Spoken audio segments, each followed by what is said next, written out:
I hereby declare that I have no vested interests in this area. I have no investments in fossil fuels. I have no investments in renewable energy. I am not an applicant or a recipient of any form of grants, either private or state. So this gives me an independence to say what I think myself. And also I'm knowledgeable in the sense that I've been in the field of research in meteorology and climate all my life, and I'm still active.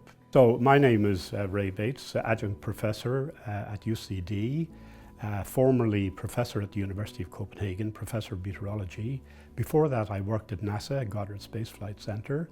Before that I worked at MET Eireann, and my background degree was in physics from UCD, and then a PhD from meteorology from MIT. In your opinion, what do you think is the number one biggest thing that people get wrong about climate change? What's the biggest misconception?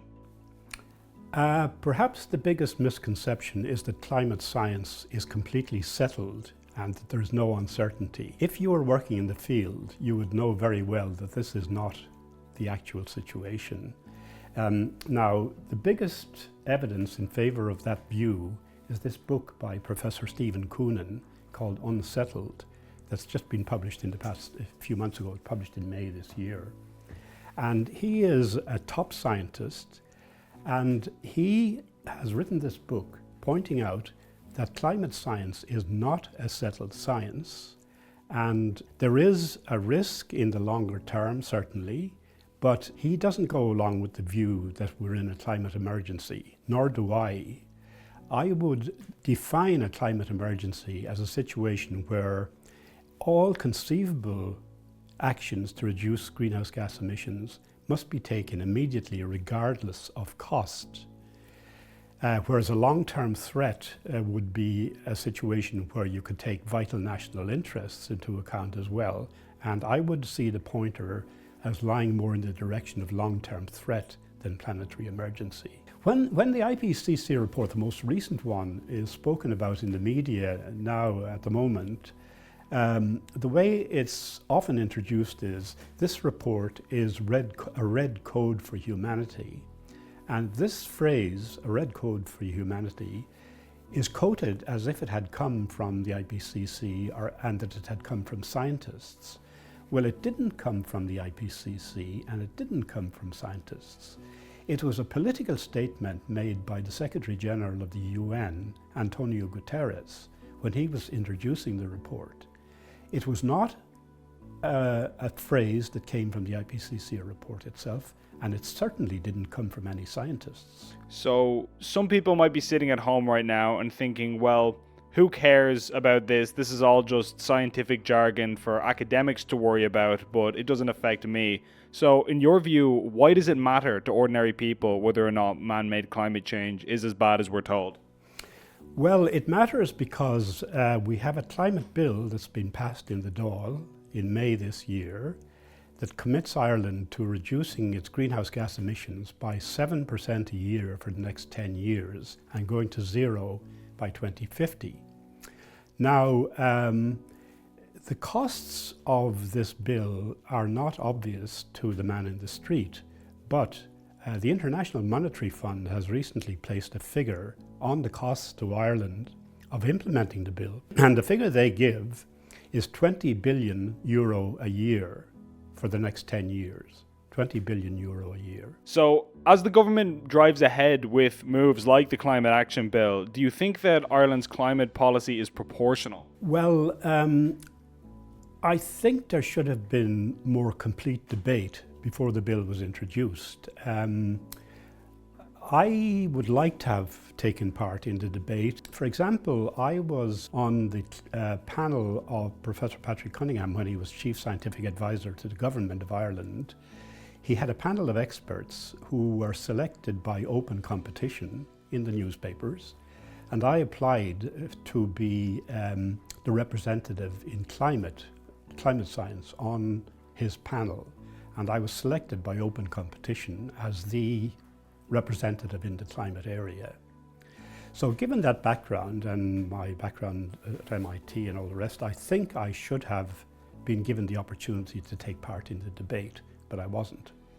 You said that you had a rather interesting experience with the Citizens Assembly along the same lines. I'm wondering if you'd want to talk a little bit about that.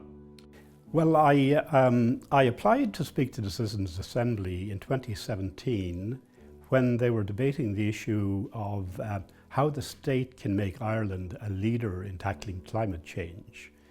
I applied to give an oral presentation, but I wasn't allowed to. I sent in a written submission, but I wasn't allowed to speak to any of the citizens. I was allowed to attend, but to sit at the back and not speak to any of the citizens. What do you think the motivation for that was? Well, it was state motivated in a sense, how the state can make Ireland a leader in tackling climate change. Who has the right to decide on that title? Whoever decided on it was going to ensure that the evidence presented would agree with the question as phrased. We often hear this phrase that the science is settled on the topic of climate change and that there's no more investigation to be done in this area, that it's an open and shut case. So what do you say to that? Definitely not an open and shut case. The warming that will result from carbon dioxide increase, that's generally expressed in terms of a quantity called climate sensitivity. How sensitive is the climate to increasing carbon dioxide? Now, the value of climate sensitivity is unsettled. The last IPCC report, they are claiming to be able to give a best estimate of 3 degrees. And they said in the report that there is no evidence that indicates a climate sensitivity below 1.5 degrees. Well, that statement is actually incorrect. It's demonstrably incorrect, because quite a number of investigations, including my paper here, provide evidence for climate sensitivity below 1.5. My paper says about 1 degree for a doubling of carbon dioxide. That's not a personal opinion.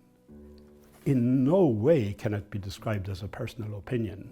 It's the result of a scientific investigation using satellite data and a mathematical model. Now, whatever results came out of that investigation, I would have reported them. I'm not politically motivated. If it said 1 degree, I'll say 1 degree. If it said 5 degrees, I would have said 5 degrees. But the paper came out with the results that I found, 1 degree, according to this paper, and it's a peer-reviewed paper in an American journal, Earth and Space Science, a journal of the American Geophysical Union, a very reputable scientific journal. So I feel that this is a valid line of evidence. It doesn't prove that climate sensitivity is 1 degree, but it's a valid line of evidence which should have been included in the IPCC's assessment. What was the reaction to this research that you did? Did you get any pushback for it? From the journal, I got an email about 6 months after it appeared, congratulating me on the fact that it had been among the most highly downloaded papers in their recent publication history. It was very widely read, but it hasn't been cited in the IPCC report, and it's not on its own in that. There are a number of other scientists who have also come up with low climate sensitivity estimates, and their papers also have not been cited in the IPCC report. So when we hear this figure thrown around that 99% or 97% of scientists agree on the mainstream narrative of man-made climate change, do you think that's true, or do you think they're kind of fabricating a consensus here? This book by Professor Stephen Coonan proves that there is a valid case for the climate science is unsettled. As regards 97% saying that global warming is due to man-made effects, I would lie among that 97% in that my paper is based on a warming due to carbon dioxide. So I lie in the 97% who say global warming is caused by carbon dioxide, but the extent of it that I got from my model is less than the extent that's estimated by the IPCC, the Intergovernmental Panel on Climate Change. So I'm in the majority, but qualitatively, my estimate is below what the IPCC says. And so, even for a scientist with your credentials, simply saying that you think the threat is exaggerated or maybe it's being sensationalized, even that is enough to have your work essentially pushed aside. Well, the question is, why didn't the IPCC report on the other studies which are out there? Not just mine, but the Lindzen and Choi one in particular. Richard Lindzen is a professor at MIT, and he published a paper in 2011 which came up with a low climate sensitivity value using satellite data, NASA satellite data. And I would regard the Lindzen and Choi 2011 paper as the most important paper that's been published in climate science in decades. But it was not cited in either the last IPCC, no, it was cited and dismissed in the last IPCC report, and it was not cited in the current IPCC report. Do you think that scientists are reluctant to break ranks on this issue, even if they have their doubts about the sort of mainstream consensus?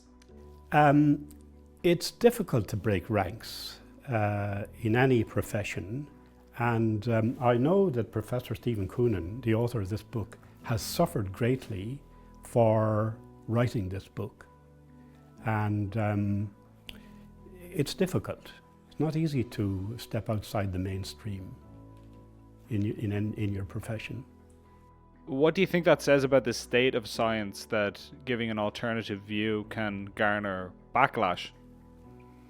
Well, if climate science were an ordinary science that didn't have such huge economic and political implications, it would be easier to have a more open debate about it. But it does have huge implications.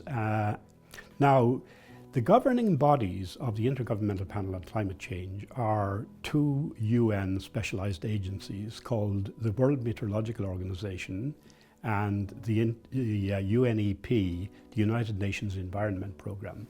They're the governing bodies of the IPCC, and their membership are mainly developing countries, and they have the biggest percentage of the vote in electing the Secretary General of WMO and the Director of UNEP. So the IPCC ultimately is governed by bodies who, the Green Climate Fund is, it consists of $100 billion a year to be transferred from the developed world to compensate for the damage that's been done to the climate of the developing world, basically. So that's at the heart of the of the governing bodies of the IPCC. So it's hard to separate something like that from the process of the IPCC. So do you think it would be fair to say that science, at least areas of science like this, have become quite politicized? Very politicized, yeah. They are very politicized. As I say, if it didn't have economic implications like it does, it would be much easier to take a different scientific position. But anybody who steps outside the standard narrative has to be prepared for vilification, perhaps threats. One scientist in the States, Professor John Christie, has had rifle shots fired through his office window because of his position on climate change. I believe you have received threats for your research. Well, I've been threatened face to face with somebody who said to me, "You're a disgrace and I'll get you." And I had two witnesses to that. And I think that's an unfair thing to say to a scientist. I have no vested interest in this area. I'm only trying to stand for the truth, and I have a concern for the public interest, but I don't have any vested interests. Do you think there are a lot of scientists who have vested interests? You said at the start you have no investments in fossil fuels or renewables or anything like that. Do you think that grant money and things like this does influence the way scientists speak on these issues?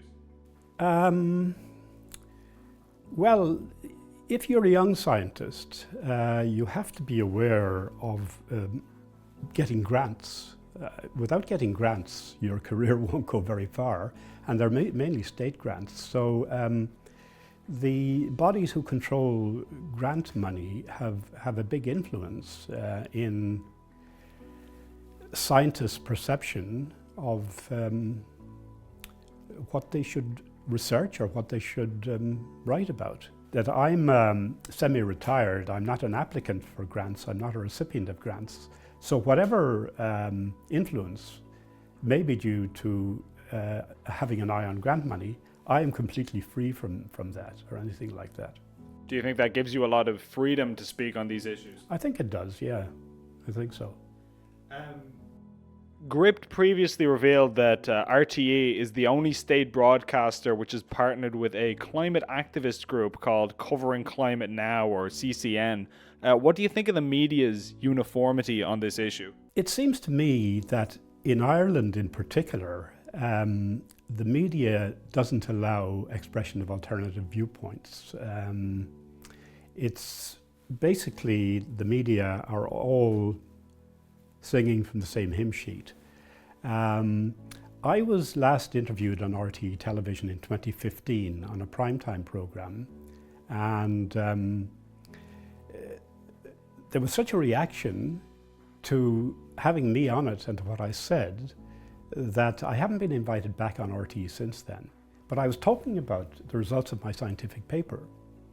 So it was too controversial to report scientific results, apparently. And do you feel like there are many media voices who are willing to go against this narrative? I mean, we might have like the Farmers Journal or agricultural ones, but for the most part, it seems like it's kind of a monolith. I would say I buy the Farmers Journal more than any other newspaper because I feel that I get a more open view of the politics of climate and of the science of climate than any other newspaper in Ireland. But the fact that news outlets rely on funding from the state too, to a certain extent, do you think that compromises their impartiality to a certain degree? I don't know. It could be that a lot of journalists think they're taking the high moral ground when they follow a climate alarmist viewpoint.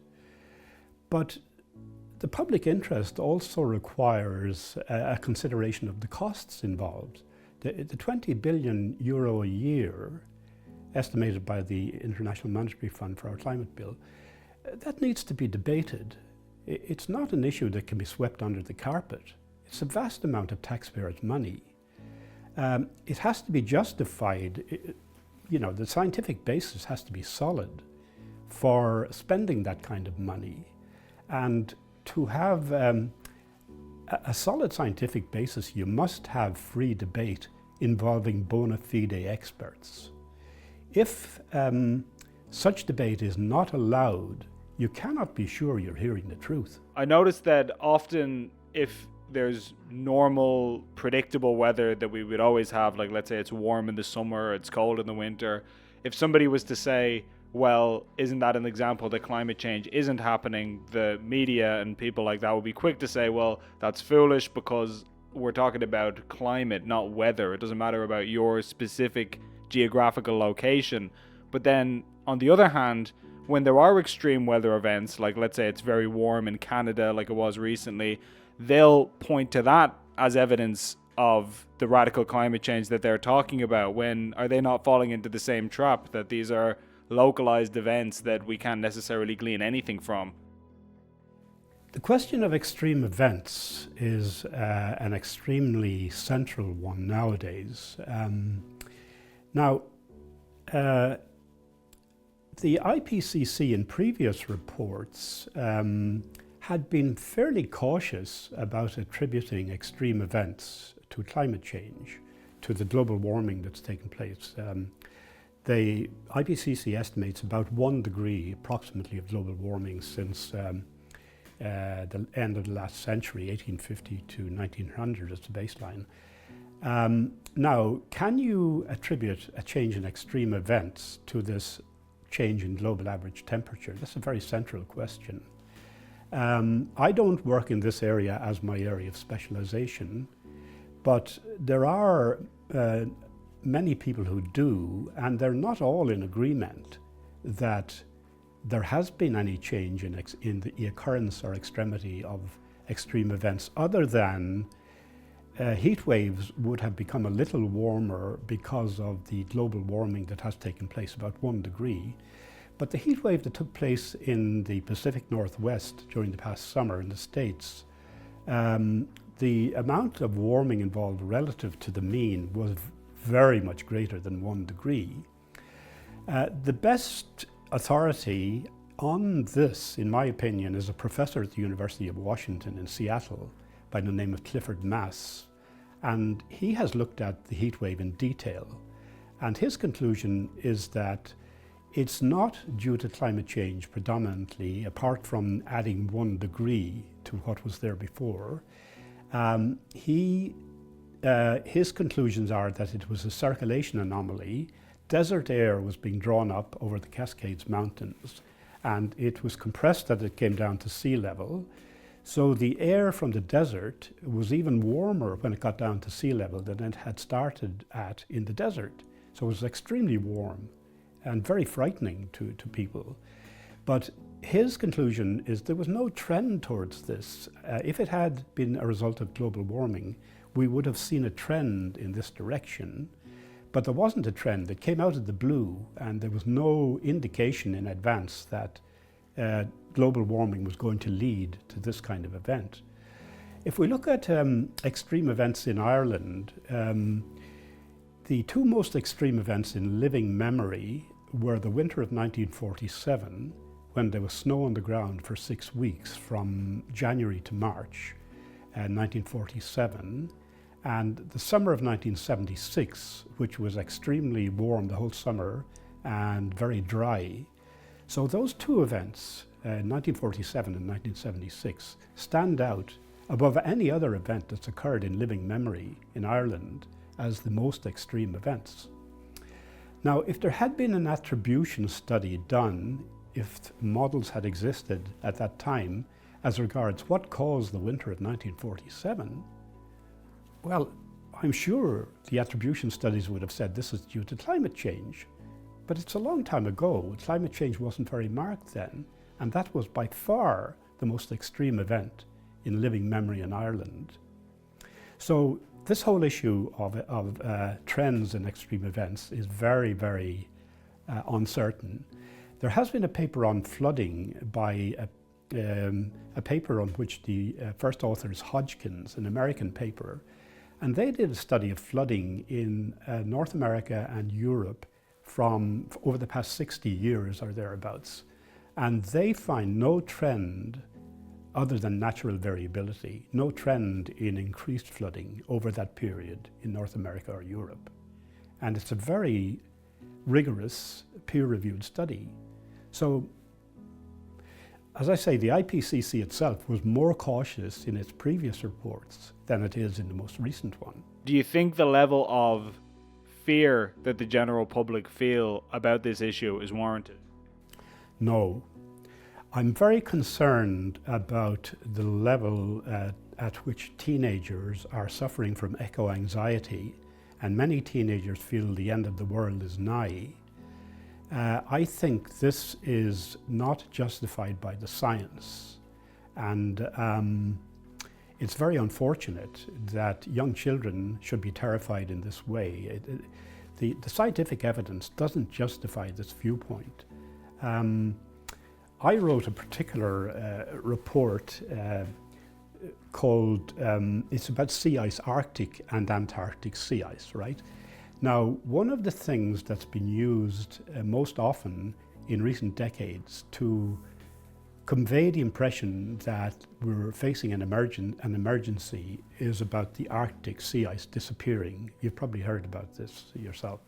Well, I've studied the Arctic sea ice. It's measured by satellite, and you can look every day at what the coverage is. The Arctic sea ice decreased quite a bit between about 2000 and 2012. There was a very rapid drop. And there were reports out that the summer sea ice, at the end of summer, that the sea ice in the Arctic would be gone by 2016. If you go back to Al Gore reporting to the, when he was awarded the Nobel Peace Prize with the IPCC in 2007, in his speech, he referred to studies saying the Arctic sea ice will be gone by 2016. Now, 2016 is long in the past. The Arctic sea ice hasn't really decreased very much in the past 15 years, actually. There's been very little further decrease in the Arctic sea ice in September. It's still going down a little bit. The trend in the past 15 years is slightly downward, but it would take 200 years for it to reach zero at the current rate of decrease. I've looked at this in detail.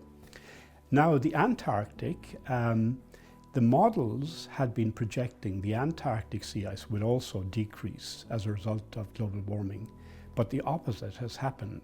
Since satellite observations came in 1979, the average trend of sea ice in the Antarctic is slightly upwards, and this year's is looking completely consistent with that. It's above normal, it's slightly upward. I'm completely a believer in a clean environment and in long-term sustainability. I hate to see plastic pollution, the oceans covered with plastics, etc. And I would very much, I am with the environmental activists in this area in trying to have a clean environment. But as a scientist, I have a responsibility to speak objectively about climate science. And I think some of the climate activists are actually going too far. They're not taking an objective view of the scientific picture as it should be seen.